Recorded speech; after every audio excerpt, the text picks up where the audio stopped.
10 సంవత్సరాలు కళ్ళు మూసుకొని పడుకున్నారండి. ఇక్కడ తెలంగాణ వాళ్ళు గాని, అక్కడ వైసీపీ వాళ్ళు గాని.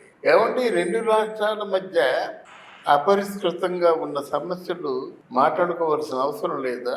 అంటే తెలంగాణ మీ జాగీరును, ఆంధ్ర ఆయన జాగీరును, మీ రాచరికపు అంటే కట్టుబాట్లు, రాచరికపు అహంకారాలు చూపించుకొని 2 రాష్ట్రాల ప్రజలకి అన్యాయం చేయడానికి సిద్ధంగా ఉన్నారా? ఇద్దరు విడిపోయాం. మీ సంపద ఏమిటో మీరు తీసుకోవాలి, నా సంపద ఏమిటో నేను తీసుకోవాలి. జలవనరుల గురించి ఒక అవగాహన ఇంకా రాలేదు. మన తాలూకు ల్యాండ్ అండ్ బిల్డింగ్స్ విషయంలో ఒక అవగాహన రాలేదు. మనకి అంటే తెలంగాణ వాళ్ళకి రావాల్సిన విద్యుత్ బిల్లులు అక్కడి నుంచి రాలేదు. వాళ్ళకి వెళ్ళవలసినటువంటి డబ్బు ఏదో వాళ్ళకి వెళ్ళలేదు. మరి ఎన్ని మాట్లాడడానికి రావాలి కదండి. వీళ్ళు కాకపోతే వీళ్ళు కూడా నిద్రపోయినట్టు ఆ తర్వాత వచ్చిన ముఖ్యమంత్రులను కలుసుకోవాలి కదా.